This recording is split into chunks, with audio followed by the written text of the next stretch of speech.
Mustikaning sasana pahargyan ya penganten putri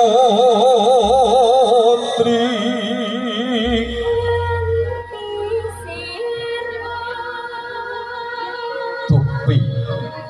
pusparipurna nggih ngabdi busana ngabdi saluratipun angel sadana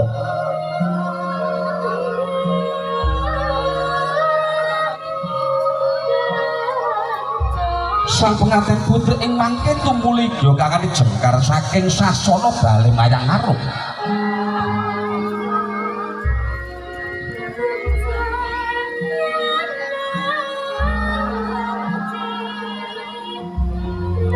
tumapak tumuju wonten ing sasana pahargyan ya lenggah wonten ing sasana kursi gading irnenggo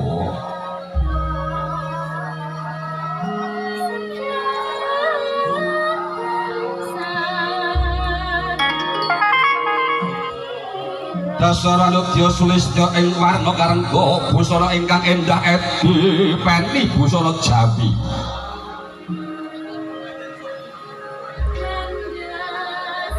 ingkang kaemba busananing prameswarina topating galebyar pating cawulet pindhanipun kadya Kartika ingkang sesilih pernah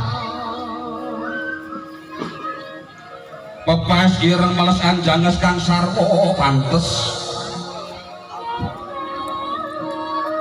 kawistara ngagem cundhuk mentol ingkang cacah wilangan sapta utawi 7 ing pangajap mugia sang pinahargya ngenyok bangun bali wisma ing madyaning bebrang agung tansah pikantuk pitulungan saking ngersaning Gusti kang akrab jagat ugi tansah pikantuk pitulungan saking sasama samaning dumadi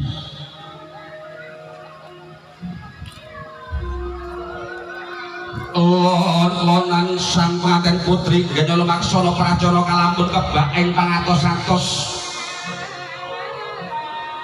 tindara kamping dening ingkang Rama dalasan ingkang ibu nenggih bapa Swangdi dalasan ibu Winarsih sinten to ingkang minangka sulih slira sang pengantin putri